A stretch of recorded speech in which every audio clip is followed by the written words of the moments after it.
mbuza abantu beno akise balowooza ku ICU Mulago okugalawo ate era netufuna n'omukisa ne tuleeta ne omukulu wa ICU Mulago Dr. Nakibuuka atubuulire what went wrong, but ultimately tutunuulira improving health services in this country, and you know health is one important part of that. Abantu mu nsi bwe sibalamu bulungi ebyobulamu biba bibi tetujja kukola, therefore economy y'ensi eba affected. Doctor, mwebale kujja banange. Njagala kusooka kubeebaza mwebale kutujjanjaba and for making sure that we are healthy, and thank you for come and answer our questions. Despite the cases you have to handle. Abantu bekasangati waliwo kumweyawulirako amawulire gano nti ICU Mulago egaddewo. Tuwulidde kipya nga tumanyi nti ICC egaddewo Mulago, naye bwe tumaze okutuuka ku TV eno tumanya nti ICC egaddewo ICU. Kati tugamba batunasala magezi ki tulabe nga eddwaliro lyaffe eryo erya Mulago ekifo ekyo kiddawo kuba kibadde kya mugaso eri abantu n'abalwadde. Tukoze tutya ku nsonga eyo, musawo twagala atubuulire ku nsonga ekwatagana n'ekifo ekyo. Mpozi ngambazaayo October 29, and Dr. Nakibuuka ojja kunnyambako to clarify this. 2 people died at Mulago, and the ICU was closed. Ngabagamba mu equipment sinungi. By 4th November abantu batano bali bafudde, and that's after the ICU had been closed. Yes, I'll begin by letting all the colleagues know what an intensive care unit is. Yeah, ICU. Yes, so intensive care unit, this is a place where specialized care for people who have life-threatening illnesses are cared for. So they have comprehensive care and monitoring, and this is done in a unit called an intensive care unit. So this unit has equipment that is going to assist this patient survive, if at all they do so. So in the intensive care unit, you have a bed, but this is not just like any usual bed.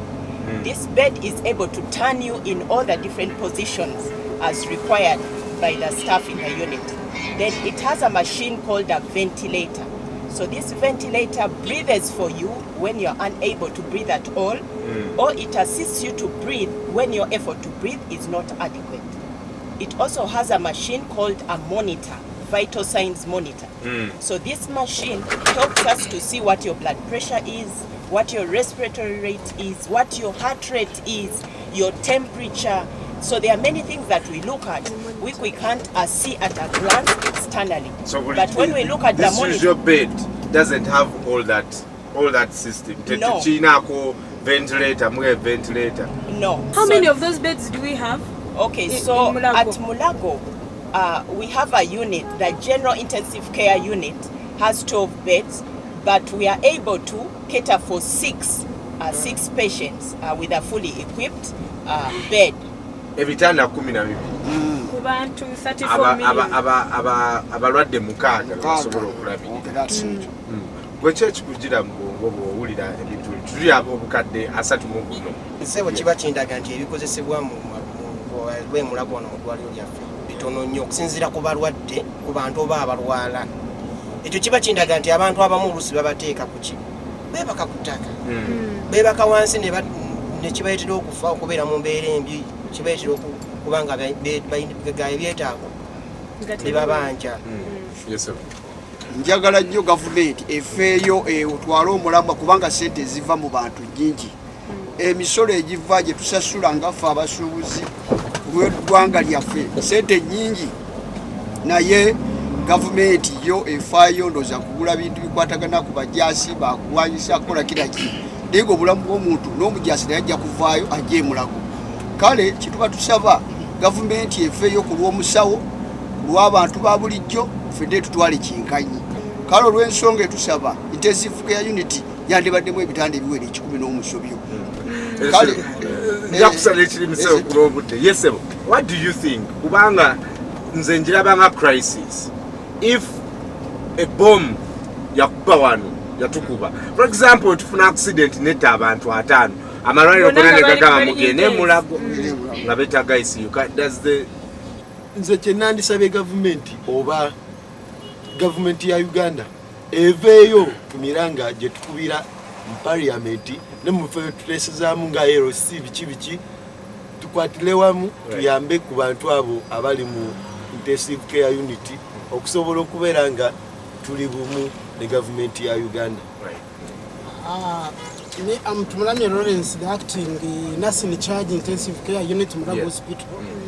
I would love to have like 90 nurses in general intensive care unit. Right now we never make up. Right now I have 23. Okay. Yes. We never nurses. Yes. 23. Yes. Oyagala ba 90s genda. Yes. That's the ideal you should Yes, have. the idea. And at the moment we are able to at least run 6 beds effectively. And the 23 nurses, we try at our level best to serve. Because we have 3 shifts. The day shift, evening shift, and the night shift. I make sure that the 23 fit in the 3 shifts to serve the 6 bed around the 6 patients. Some of the nature rules. Okay, I was asking the doctor here. I have not understood the major reason as to why they have closed it. Well, the clarification. It was closed. It's back now. It's open. Back. It was But- closed, now it's back. Yes. But according to my observation, 23 nurses are okay. They are little, but compared to the number of patients which are there, they may be enough. So as my colleague has said, there is a need to increase on the number of beds and other facilitations. Anyway, I'm a teacher by profession, but in every profession, what I know, there is a need for motivation. And this motivation is in terms of payments. Last time I was watching, I think it was NBS television, and over the newspapers, the nurses and doctors were demonstrating. I don't know whether it was because of delayed payments. So actually there is a need for improvement by the government. Mulago being the national main hospital. Right. Simanyi bamuyina ebibuuzo musobola okubuuza badokita ebibuuzo nyama.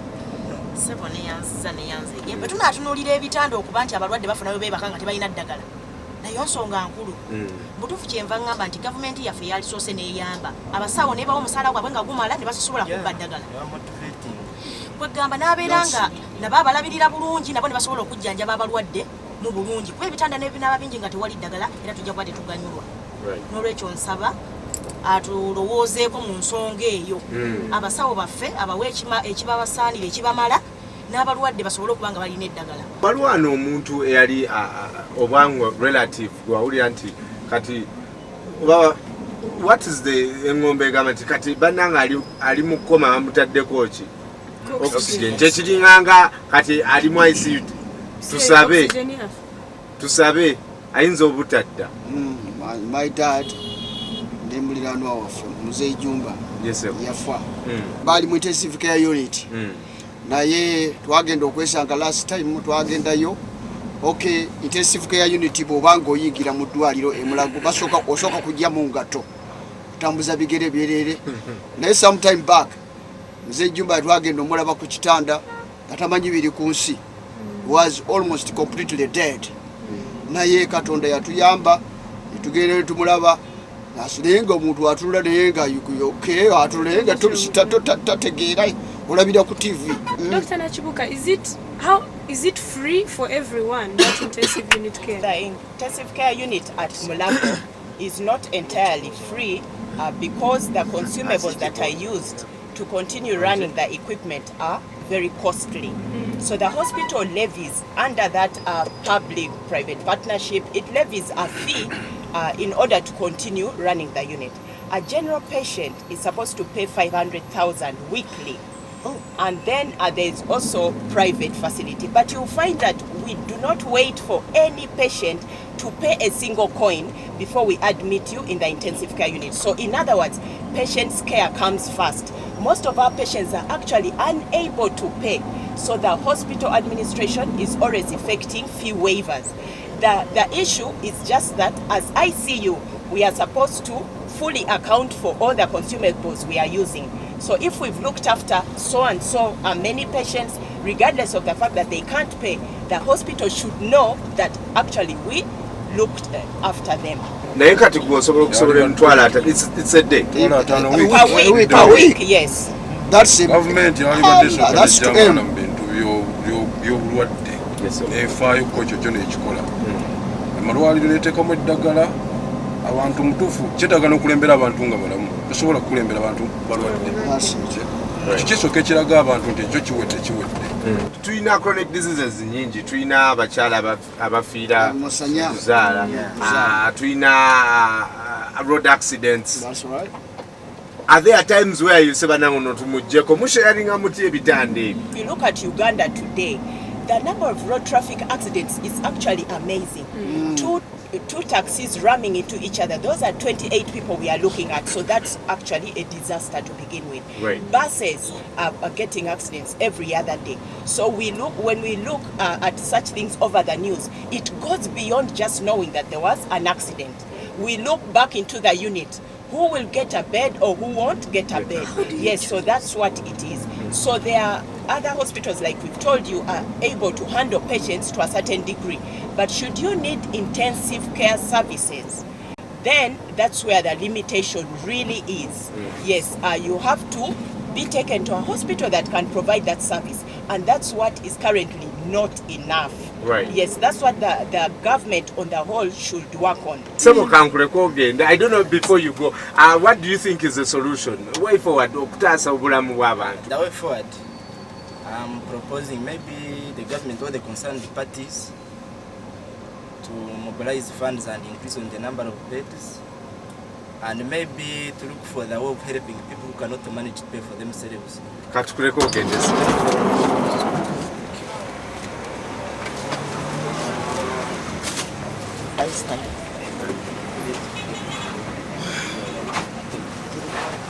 Yes, Sergeant. Ekyokuba nti abasawo bambi tebafaayo ku balwadde baali badde bafaayo naye olw'okuba nti bye bakozesa bitono nabo kibakaluubiriza. Lawrence, 30 seconds and I'll let Dr. close. Yes, thank you. I feel it is very, very necessary for the government now to equip the ICU with more machines. These people who handle such a patients need special training in intensive care units. I think as we head towards equipping these intensive care units, I urge all Ugandans, please think twice before you sit on a border and unprotected, and then also go for checkup. Twagala kutunulira the reaction of Enoch Kusasira, who is the PR of Mulago Hospital. This is what he says about the capacity of Mulago. Walieka tutunulire okirowozeemu where we are. The capacity of the ICU, the general ICU on 3D has capacity of 12 beds. Now, what is our intake every week? In a week, we can get about 7 patients, and they are coming cumulatively. They cannot come at once. No, today you have 1, and today another day you get 2, another day until they are 7. They never go beyond 7. And each of these beds has, we have beds with 5 ventilators. We also have 4 suction machines, and we have 5 bedside monitors. Then we have the burns unit, which has 8 beds, 3 bedside monitors, and 1 suction machine. Then we have the pediatric ICU or acute care unit. Acute care unit has 6 beds with one oxygen supplier. It has 2 monitors and 1 infusion pump plus 2 suction machines. Then we have the labor suite, which is a high dependency unit. It has 6 beds, 1 suction machine, and 2 patient monitors. Then we have another high dependency unit, the one of neurosurgery unit. It has 10 beds, 2 suction machines, and 4 patient monitors.